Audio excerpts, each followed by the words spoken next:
नमस्कार, एनडीटीवी राजस्थान देख रहे हैं आप और मैं हूं आपके साथ शिवानी मिश्रा। भरतपुर दूसरा जामताड़ा बनता जा रहा है। ये हम नहीं कह रहे हैं बल्कि आंकड़े इसकी तस्दीक कर रहे हैं। आपको जानकर हैरानी होगी कि पिछले 22 महीने में 27 लोग साइबर ठग के शिकार बन चुके हैं। और कैसे हो रही है ये ठगी और कैसे ये इलाका ठगों का पनाहगार बनता जा रहा है, दिखाते हैं आपको अपनी इस खास रिपोर्ट में।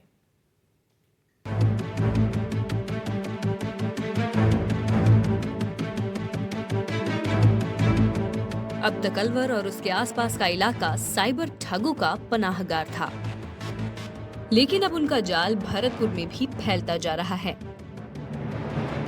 आए दिन ये ठग लोगों को अपने झांसे में फंसा रहे हैं और उनका अकाउंट खाली करते जा रहे हैं। आंकड़े बताते हैं कि 22 महीने में 77 लोगों को ये लोग निशाना बना चुके हैं। इनसे करीब 2,53,00,000 की ठगी कर चुके हैं।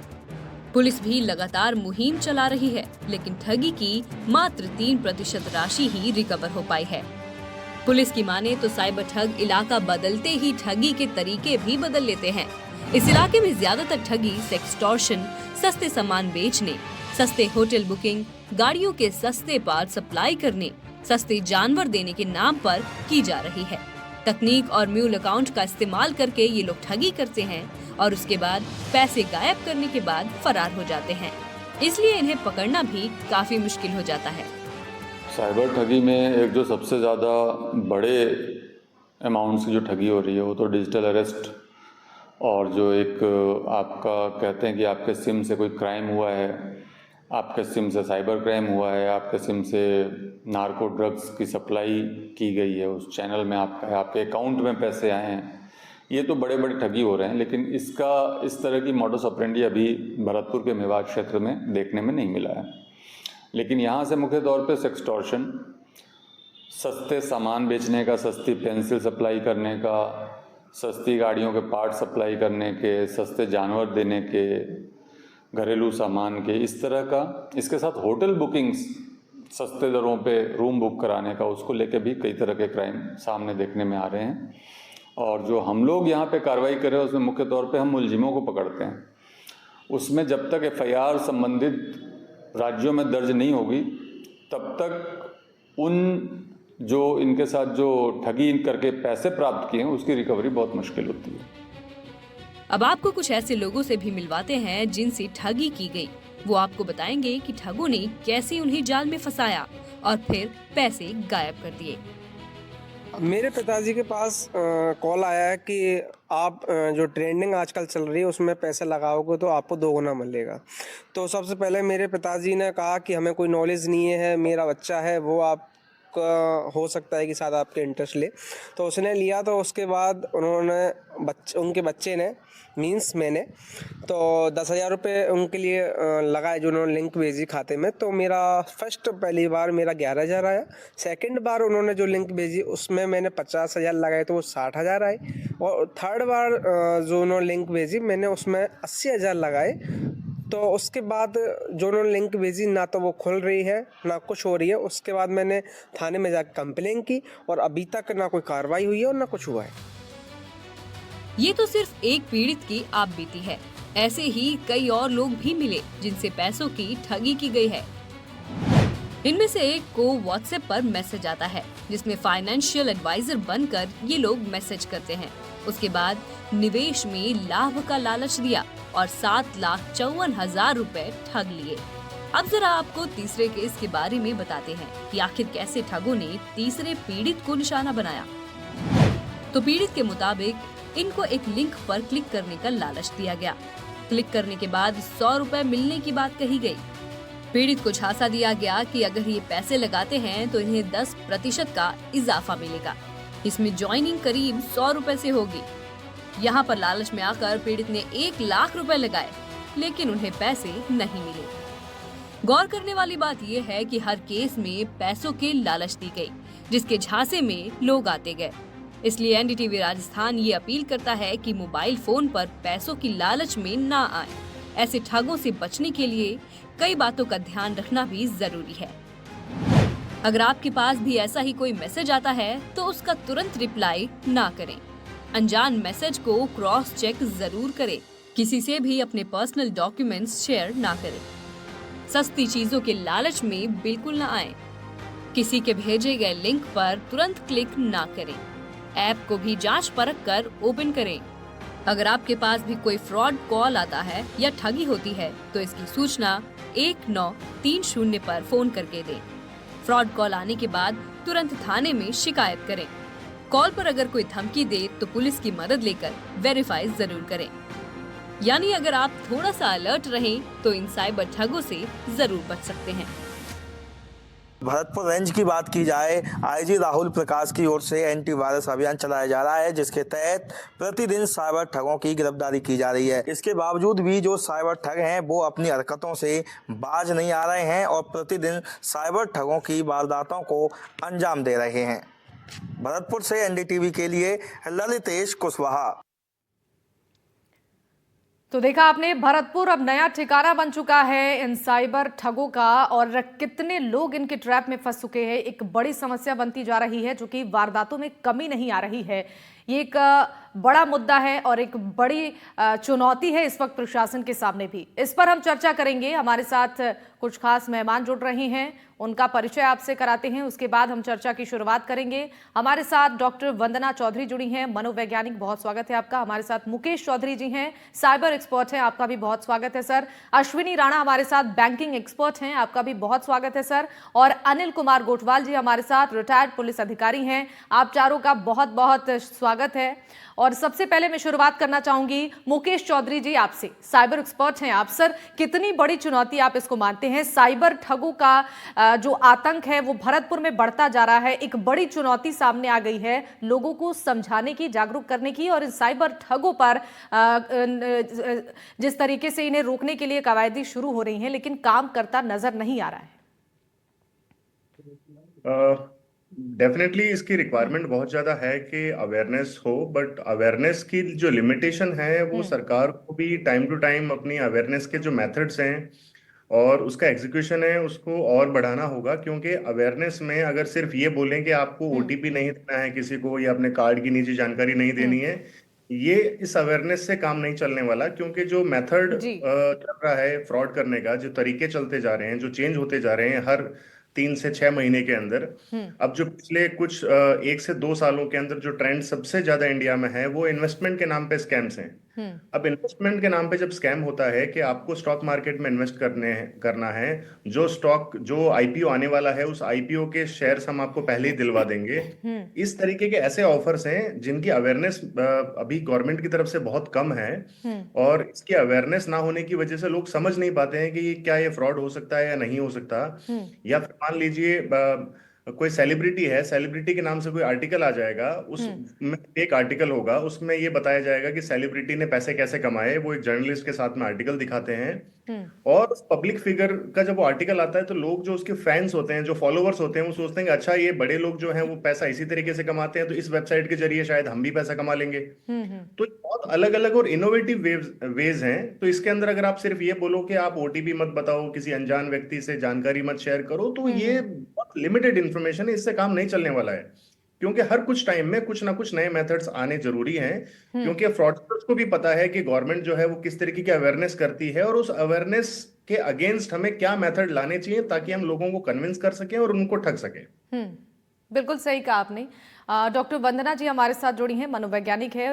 वंदना जी, आपसे जानना चाहेंगे, जो साइबर ठग हैं लोगों के दिलो दिमाग पर जिस तरीके से उन्हें फंसाने के लिए तमाम तरीके के उपाय लगा रहे हैं, जिससे बहुत ही जल्दी लोग प्रभावित होकर इनकी बातों में आ जा रहे हैं, किस तरीके से ये लोगों के दिलो दिमाग पर प्रभाव डाल रहे हैं? चूंकि अर्निंग हर कोई चाहता है, कम समय में पैसे बढ़ाने की लालच जो इनकी तरफ से दिया जा रहा है वो एक बड़ी समस्या लोगों के लिए बनती जा रही है।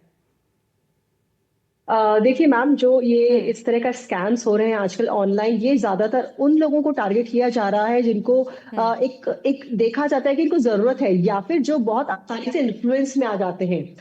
इवन इनफैक्ट इस तरह के क्राइम में 16 से लेकर 21 साल तक के बच्चों के द्वारा ये ठगी ज्यादा की जा रही है। तो उनको लगता है कि ये बच्चे मोबाइल पर या लैपटॉप पे बहुत फ्रेंडली रहते हैं और कुछ कर नहीं रहे हैं, तो चलो इनको लालच देते हैं हम, और उन बच्चों के थ्रू ये क्राइम करवाए जा रहे हैं। तो ऐसे काफी केसेस मेरे सामने आए हैं जुवेनाइल जस्टिस बोर्ड में भी, जहां पर जिन बच्चों ने ऐसे काम किए हैं जो अपने मोबाइल के थ्रू एक मीडिएटर बनकर लोगों को इन्फ्लुएंस करते हैं जी। और कई बार आवाज भी बदल कर इन्फ्लुएंस करते हैं कि हम सो एंड सो बोल रहे हैं, आप हमें इतना पैसा दीजिए, वरना एक डराने वाला जो सेक्सटॉर्शन की बात हम करते हैं, तो उसमें भी काफी हद तक यहाँ पर इन बच्चों का रोल होता है। तो ये जो मनोवैज्ञानिक प्रभाव इस तरह का देखें तो डर का बिजनेस भी है, लालच का बिजनेस भी है, साथ में जरूरत का बिजनेस भी है कि लगता है कि इसमें हमारा क्या जा रहा है, 10,000 रुपए दे रहे हैं, 10,000 के बाद एक बार में 11,000 आ गए, फिर दूसरी बार उससे 50,000 लगाए, 50,000 के बाद फिर से अगेन 51-52,000 आ गए, तो बाद में और ज्यादा अमाउंट लगाता है। तो ये जो लालच का खेल है ये दोनों तरफ से होता जी। है। कुछ पैसा देते हैं तो एक तरह से मनोवैज्ञानिक दृष्टिकोण से हम देखें तो आजकल का जो ह्यूमन है, इंसान है, वो बहुत जल्दी शॉर्टकट में सब कुछ बहुत जल्दी पाना चाहता है। बिल्कुल। मेहनत से जो पहले की जाती थी वो आजकल लोगों में रह ही नहीं गई है। इनको चाहिए कि हम फटाफट प्रभावित हो जाए और जैसे दूसरे बड़े लोग पैसे वाले बन रहे हैं हम भी बन जाएं। सो यहाँ पे डेफिनेटली जागरूकता अभियान का बहुत ज्यादा काम है। साथ में एजुकेशन स्कूल लेवल पर भी, इवन सरकारी स्कूल में भी ऐसी एजुकेशन देनी चाहिए ताकि वो अपने घर पर अपने माता पिता, अपने रिश्तेदारों को इस तरह के अवेयर कर सकें। तो ये जो एजुकेशन का अभियान है सीधे बड़ों से नहीं, बच्चों से भी चलाना चाहिए, क्योंकि बच्चे समझते हैं, बड़े तो फिर भी इमोशनल उसमें आकर कि हमारे बच्चों की तो पैसा काम आएगा तो लगा देते हैं। बच्चों के पास इतना अमाउंट नहीं होता जितना बड़ों के पास होता है। जी। बट यहाँ पर एक बार को पेरेंट्स बच्चों से जरूर पूछते हैं, जो कि 18 साल का अगर उसका बेटा है या 19 साल का बेटा है, कि देख कुछ ऐसा आ रहा है, मुझे समझ नहीं, तू देख ले। तो यहाँ पर उन बच्चों को अगर स्कूल कॉलेजेस में अगर हम लोग ये जागरूकता अभियान चलाएं, छोटे छोटे जिलों में, भरतपुर में एजुकेशन का इतना ज्यादा नहीं है, तो वहां पर जो इतना बढ़ रहा है इसीलिए बढ़ रहा है क्योंकि फटाफट लोग ट्रैप में आ रहे हैं। वहां लोगों की भावनाओं के साथ बहुत आराम से खेला जा सकता है। इवन इनफैक्ट ये तो अभी भरतपुर राजस्थान में कुछ टाइम पहले एक दूसरे शहर में भी हम लोगों ने सारी वारदातें पढ़ी सुनी थी काफी ज्यादा। तो इस तरह से ये छोटी जगह पे ये वारदातें बहुत आराम से क्रियान्वित की जा रही है। बिल्कुल सही कहा आपने। अश्विनी राणा जी के पास चलते हैं। अश्विनी जी, देखिए जिस तरीके से प्रशासन की टीमें कार्रवाई को तेज कर रही है, लगातार ऐसे मामलों पर अंकुश लगाने का काम किया जा रहा है, दूसरी तरफ ये जो साइबर ठग है वो नए नए तरीके से लोगों को अपने ट्रैप में फंसा रहे हैं। एक बड़ी चुनौती, चूंकि रिकवरी भी जल्दी नहीं हो पा रही है, जो साइबर ठगों के द्वारा पैसे ऐंठे जा रहे हैं लोगों से, लोगों के लिए एक बड़ी समस्या बनती जा रही है। नहीं, बिल्कुल। जैसे दो अपने साइबर एक्सपर्ट और मैडम ने भी बताया कि लालच एक तो सबसे बड़ी बात है कि लोग लालच में आ जाते हैं बहुत जल्दी कि भाई मेरा पैसा डबल हो जाएगा या मुझे इसका अच्छा रिटर्न मिल जाएगा। तो एक जो लालच है वो इसका है, लेकिन उसके साथ साथ दो पक्ष हैं इसके। एक तो लोगों को अवेयर करना है कि लोग अवेयर हों, किसी लालच में मत आए, क्योंकि कोई सस्ता सामान, महंगा सामान आपको सस्ता कैसे मिल रहा है, इसके बारे में भी एक बार कान खड़े होने चाहिए। भाई ये जैसे जानवरों की बात है कि जानवर सस्ते वहां मिल रहे हैं, तो कैसे मिल रहा है, तो उसके पीछे कुछ ना कुछ तो गड़बड़ होगी। ये लोगों की मानसिकता को, लोगों को जागरूक करना। दूसरा, प्रशासन कर तो रहा है, लेकिन प्रशासन आज भी जो है, गुजरात में एक्सिस बैंक के 4 लोगों को पुलिस ने गिरफ्तार किया है इसी प्रकार की कार्रवाई के लिए। यानी जो अकाउंट खुलते हैं, जो लोग ये ऑपरेट करते हैं इस प्रकार की ठगी, वो जो अकाउंट खुलवाते हैं या जिन लोगों का यूज करते हैं, तो उसमें ये प्राइवेट बैंक के जो कुछ कर्मचारी हैं, भी हो सकता है कि उसके अंदर उनको कुछ डिटेल देते हो कि इसके पास पैसा है, इसको आप जो है टारगेट कर सकते हैं।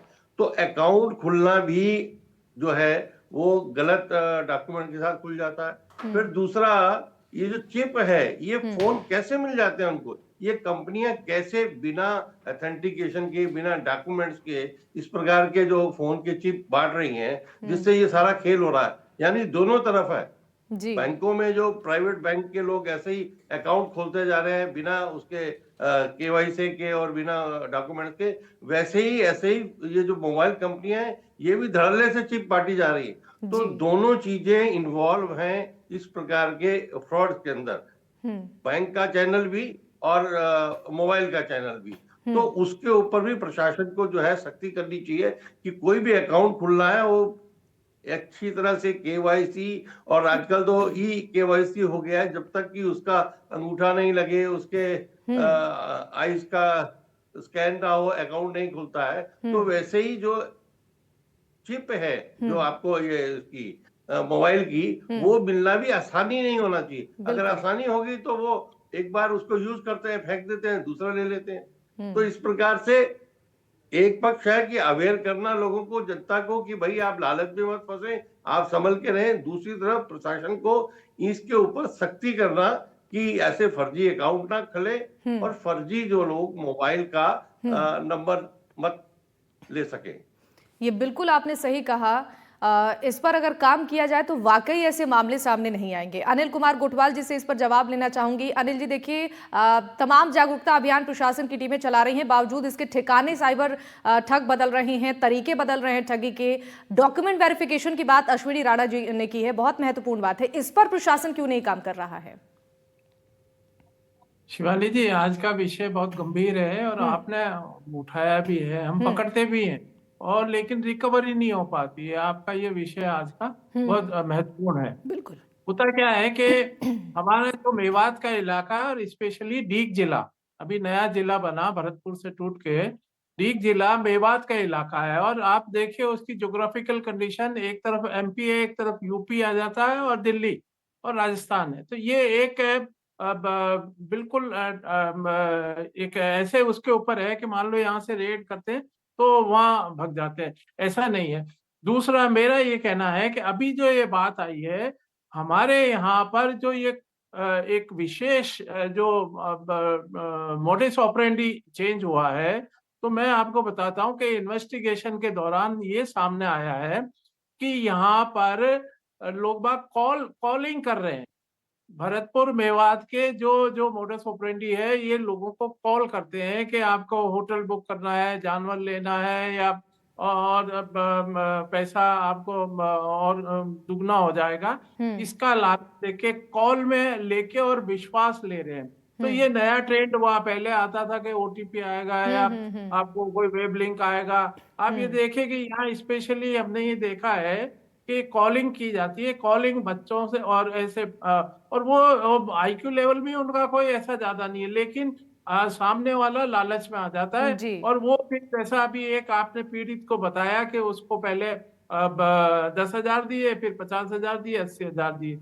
ये लालच के अंदर आने का ये ट्रेंड दिखाता है कि ये भरतपुर मेवात का इलाका है। अब यहाँ पर होता क्या है कि ये जो कॉलिंग की जाती है ये सागर की तरह है। इंडिया में कहीं पे भी ये कॉलिंग कर देते हैं, किसी भी जगह कर देते हैं, और वहां से अगर जो भी नेटवर्क में आ जाता है या इनके लालच में विश्वास में आ जाता है, उसको ये दे देते हैं। अब रहा सवाल, इन्होंने अभी हमारे साथी पैनलिस्ट ने बताया कि अभी बैंक और सिम का दो इम्पोर्टेंट पुलिस के सामने बहुत बड़े इश्यूज आ रहे हैं। आप देखिए कि ग्वालियर के अंदर महिला 2-2 हजार रुपए में गरीब लोगों के पास जाती है कि आपको ये सिम देनी है और आप बैंक अकाउंट खुला दो। आप ये देखिए कि वो सिम भी ले लेती है उनके नाम से, और उनके डॉक्यूमेंट्स लेके, और 2-2 हजार रुपए उनको गरीबों को लालच देके सिम अवेलेबल करा देती है, ठगों को अकाउंट अवेलेबल करा देती है। अब तो ये सामने आया है इन्वेस्टिगेशन में, अभी एसओजी ने पकड़ा कि 3 से 5% के ऊपर आपका अकाउंट जो है वो लोन में दिया जा रहा है, किराए पे मिल रहा है। आपका भी अकाउंट किसी के नाम से खुलवा लो, और आपको 1 करोड़ रुपए अगर आपका ट्रांजैक्शन है तो उसमें से 1 लाख रुपया, 3 लाख रुपया, 5 लाख रुपए तक आपको हर महीने के अंदर मिल जाएंगे। जितनी ठगी है उसका परसेंटेज दिया जा रहा। तो जो बहुत बड़ा लालच है।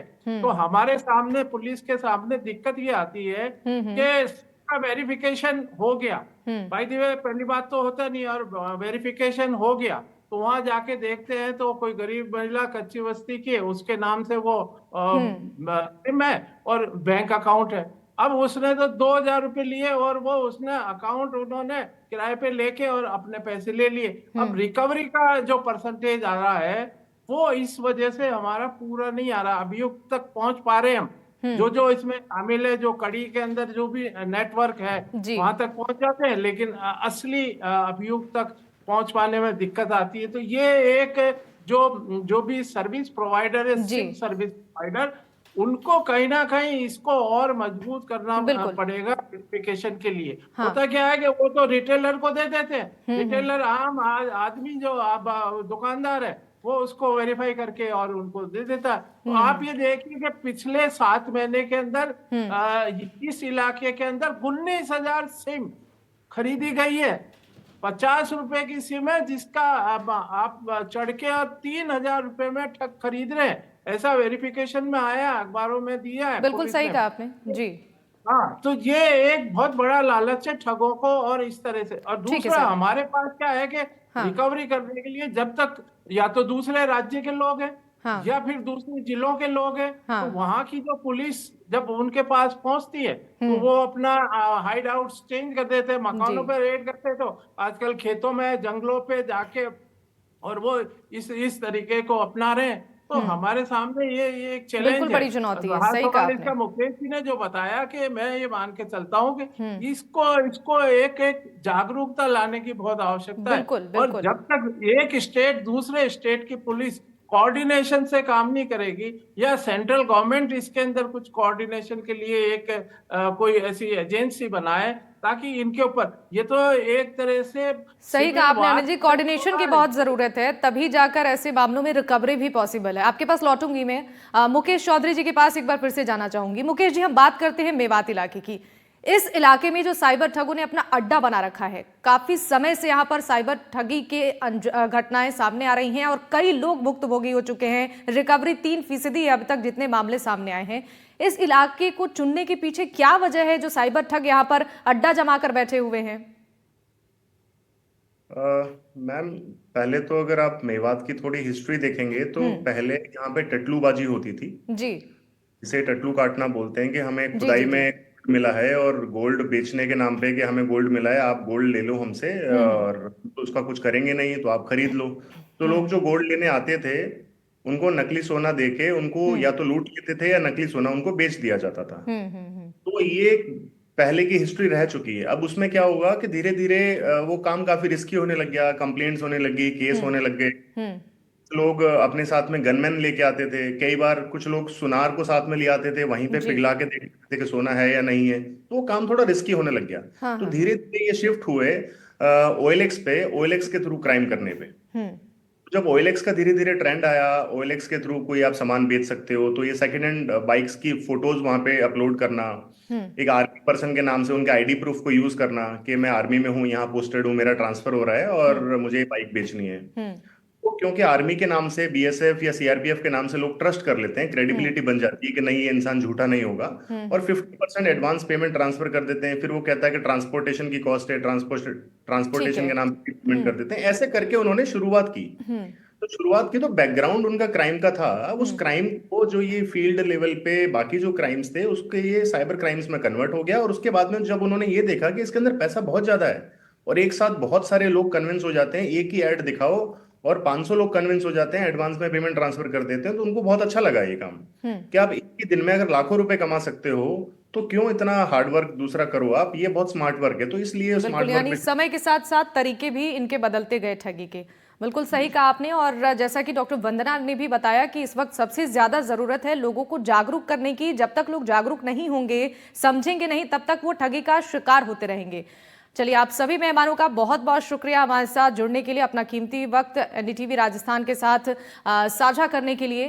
तो हमारे साथ डॉक्टर वंदना थी, मुकेश चौधरी जी थे, अश्विनी राणा जी थे, अनिल कुमार गोटवाल जी थे। आप सभी का बहुत बहुत शुक्रिया। और चलिए, इसी के साथ इस चर्चा में फिलहाल के लिए बस इतना ही। तमाम खबरों के लिए आप देखते रहिए NDTV राजस्थान। नमस्कार।